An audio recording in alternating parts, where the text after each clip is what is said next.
Good morning, students. Today we are going to go up with a point that is hearing impairment. कान बहरा हो जाना उसके ऊपर हम डिस्कस करेंगे कि क्या होता है कैसे होता है. So moving forward to this slide, hearing impairment.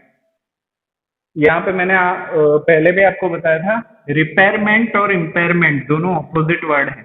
तो बेटर है इस वर्ड को आप याद रखें क्योंकि इससे आपका इम्पैक्ट ज्यादा पड़ता है जब आप उसको आंसर शीट पे लिखते हो. कान खराब हो जाना उसको दूसरे वर्ड में लिखोगे तो उतना इम्पैक्ट नहीं मिलेगा, मार्क्स नहीं मिलेंगे. सो इम्पेयरमेंट वर्ड को आप यूजफुल कर दीजिए. रिपेयर का उल्टा होता है इम्पेयरमेंट. सो आप ऐसा नहीं कि कान के बारे में बहुत सारी जगह पे इम्पेयरमेंट वर्ड का भी यूज कर सकते हो कि हमारा रेडियो इम्पेयर हो गया, दैट मीन्स खराब हो गया. So moving on, total hearing impairment which is rear is usually from birth itself. सुनाई ही ना देना, कान काम ही ना करना, वो बहुत ही रेयर कंडीशन है. रेयर कंडीशन मतलब 1000 में एक बच्चे को या बच्ची को ये प्रॉब्लम होगी और वो जन्म से ही होता है. When child is in womb, जब पेट में होता है तभी से ये प्रॉब्लम होती है. तो ये टोटल हियरिंग इम्पेयरमेंट वो गॉड की वजह से होते है, किसी की और की वजह से नहीं होती. तो इस टॉपिक को हम आगे डिस्कस नहीं करेंगे कि टोटल हियर इम्पेयरमेंट हो गया नॉइस की वजह से, तो that is not possible. Totally hearing impairment noise की वजह से नहीं हो सकता. Moving for a second point, partial disability is generally the result of a disease, injury और एज. थोड़ा सुनाई ना देना या एक कान में सुनाई ना देना या दोनों कान में कम सुनाई देना, वो किसकी वजह से हो सकता है? डिसीज, कोई बीमारी की वजह से हो सकता है. इंजरी, कान साफ करने के लिए आपने कान में कुछ डाला और मेम्ब्रेन फट गया, we have discussed in previous online session, तो भी पार्शियल हियरिंग इम्पेयरमेंट हो सकता है. और एज, उम्र बहुत ज्यादा हो गई, 70-80 साल हो गया, सो हियरिंग कैपेसिटी में reduce. Moving forward, children with impaired hearing need special care. जो सुनने में कमजोर है उन बच्चों को, specially children need special care, उनको स्पेशल केयर देना जरूरी है. By learning sign language such children can communicate effectively. अभी बोलेंगे, अभी it is a very important topic we can discuss. आप बोलोगे सर बहरे हैं वही साइन लैंग्वेज सीखेंगे, हम क्यों सीखेंगे? सही है ना, पर बहरे वो हैं, सुन वो नहीं सकते. यस और नो? आप बोल सकते हो यस और नो, पर वो सुन नहीं पाएंगे. तो जो साइन लैंग्वेज है, मैं ये नहीं बोलूंगा कि हर किसी को, पर if you are having any sensitivity towards this society, अगर आप सोसाइटी के प्रति थोड़े से सेंसिटिव हो, तो बेसिक साइन लैंग्वेज आपको सीख लेने चाहिए. फॉर एग्जाम्पल, इसको बोलेंगे फादर, नहीं इसको बोलेंगे मदर, इसको बोलेंगे फादर. तो ऐसे बहुत सारे छोटे छोटे साइन लैंग्वेज हैं, बहुत ही इजी है. और अगर आप उनसे साइन लैंग्वेज में बात करेंगे, they will feel very happy, they will feel very special, क्योंकि उनके लिए कोई और मेहनत कर रहा है. यस और नो? तो if you have any sensitivity, अगर हम सभी को सीखना चाहिए साइन लैंग्वेज, तो उससे क्या है, एक और एडिशनल लैंग्वेज, और साइन लैंग्वेज है दैट इज यूनिवर्सल. आप दुनिया के कोई भी देश में चले जाओ, साइन लैंग्वेज चलता है. जब हमने भाषाएं नहीं सीखी थी तब भी साइन लैंग्वेज ही चलती थी. यस और नो? क्लासरूम में भी लास्ट बेंच से फर्स्ट बेंच में टीचर हाजिर है और आपको बात करनी है तो कैसे बात करते हो? साइन लैंग्वेज में ही बात करते हो. तो sign language is very important. और जो बेसिक स्ट्रक्चर है साइन लैंग्वेज का ओरिजिनल, ऐसे नहीं कि कुछ भी साइन कर दिया और सीख लिया. No, the proper sign language you have to learn. पूरा नहीं, बट ऐसा कि कम्युनिकेट कर सको, किसी को खुश कर सको, उतना आपको सीख लेना चाहिए, हम सभी को सीख लेना चाहिए.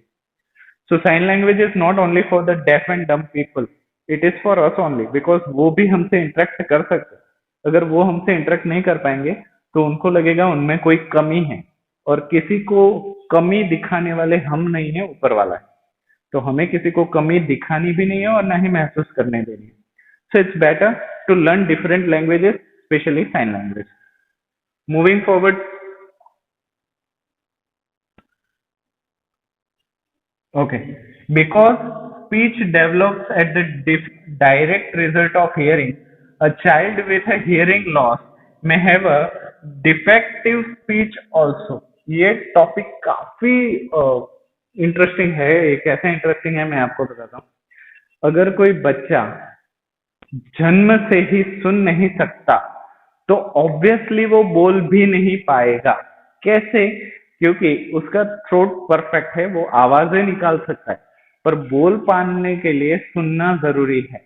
फॉर एग्जाम्पल, कोई अगर बोलता है बच्चों के लिए कि मामा पापा, तो उसके लिए वो बच्चा मामा और पापा वर्ड सुनता है और उसके बाद उसको वैसे ही रिपीट करता है, तो वो सुनने के बाद ही बोलना सीख पाता है। पर अगर वो बच्चे जो जन्म से ही बहरे हैं, जो पूरा सुन नहीं पाते, वो मिमिक कर सकते हैं पर बोल नहीं पाते। फॉर एग्जाम्पल, वो ऐसे होठ बंद करके बाबा बाबा बोल सकते हैं, पर मामा बोलना है या दादा बोलना है या कोई और वर्ड बोलना है, पापा बोलना है, क्योंकि आप देखोगे मामा पापा हर में दोनों होठ बंद हो रहे हैं, पर माँ और पा में फर्क है। यस और no? So in the same way they can initiates with some voice, but वो भी स्पीच डिफेक्टिव, मतलब स्पीच डिफेक्टिव में आ जाएगा। वो बोलना क्या चाह रहे हैं वो समझ नहीं पाओगे। He can generate sound but he can not deliver speech. वो बोल नहीं पाएंगे, आवाज निकाल सकते हैं पर बोल नहीं पाएंगे। तो ऐसे बच्चे जो जन्म से ही बहरे हैं, वो ऑलमोस्ट बहुत सारे बच्चे बोलने में भी मतलब गूंगे भी हो ही जाएंगे। क्यों? क्योंकि वो नहीं वॉइस निकाल पाएंगे। दूसरी आवाजें निकाल सकते हैं बट कम्युनिकेट करना is not possible. So moving forward, technological devices for the hearing impairment have made it possible for such persons to improve their quality of life. अभी टेक्नोलॉजी बहुत आगे बढ़ जाने की वजह से बहुत सारे इंस्ट्रूमेंट ऐसे आ गए हैं जो पार्शियली डिसेबल हो, सुन नहीं सकते हो, तो उनको भी सुनने में हेल्प कर सकते हैं। प्लस जो पूरी तरह सुन नहीं सकते वो भी इजीली अपनी लाइफ जी पाए, वैसे इंस्ट्रूमेंट काफी कुछ आ गए हैं, उतनी टेक्नोलॉजी हमने इजाद कर ली है। सो धीरे धीरे for a short period of time, 20-25 साल बाद हो सकता है कि हर चीज का रिप्लेसमेंट हमें मिल जाए, कान नाक आंख सभी का आर्टिफिशियल, ऐसा नहीं कि डोनेट किया, आर्टिफिशियली आपको रिप्लेसमेंट मिल जाए। So that may be also possible. Moving forward, society can do much to improve the living environment for the hearing impaired and help them live normal life. For example, हमारी society, मैंने पहले भी बोला था, sensitivity हमारी society की कम हो जाएगी। कोई बोल नहीं सकता, कोई सुन नहीं सकता, तो उसका मजाक बनाना, उसको ताने मारना, कोई ऐसी चीज करना जिससे उसका मजाक बने। So we are very insensitive with respect to the disabled people, जिनको ऊपर वाले ने कोई कमी दी है उसके प्रति हम बहुत इनसेंसिटिव हो जाते हैं। हेल्प भी नहीं करते, और करते हैं तो कुछ अलग ही तरीके से हेल्प करते हैं जिससे उसकी बेइज्जती हो। So it's not good. So for us it is very important two point out कि कोई और कर रहा है तो आप उसको रोको मत, बट बताओ तो सही कि ये बुरी बात है। आप उसको ये मत बोलो कि मत करो, क्योंकि करोगे तो वो झगड़ा करेगा। Don't do, but publicly you have to say it's a bad thing, you should not do this. ऐसे मत बोलो, it's a bad thing, that's it.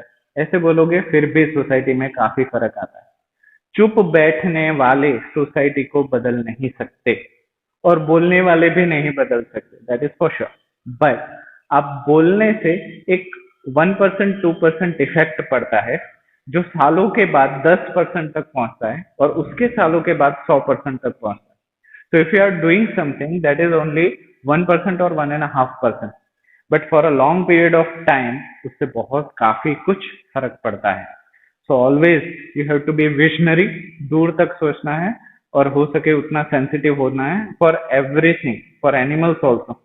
आपने देखा होगा कि कोई बच्चा रास्ते में चल रहा है, कुत्ता देखा नहीं कि उसको पत्थर मार दिया, भाई उसने तेरा क्या बिगाड़ा है? यस और no? So you have to be sensitive with every living being, हर कोई जिसमें जान है। अभी जान तो आपने दी नहीं, ऊपर वाले ने दी है। So you have to be sensitive enough to every living being, so everyone can be respected. Yes और no? moving forward, society can do much to improve living environment for the hearing impairment and help them live normal life. इतना help करना है कि वो अपनी normal life तो जी सके. Moving forward, what you have learn. तो यहाँ पे हमारा चैप्टर साउंड यहीं पे कंप्लीट होता है, और in next online session we will do a revision of the whole chapter what you have learn. तो उसको पूरा रिवाइज कर लेंगे ताकि हम अच्छे से उस चैप्टर को फिर से समझ पाए. अगर आपको कोई डाउट रह जाता है तो तुरंत ही कमेंट कीजिए और रिवाइज करते रहिए. And till then, thank you so much.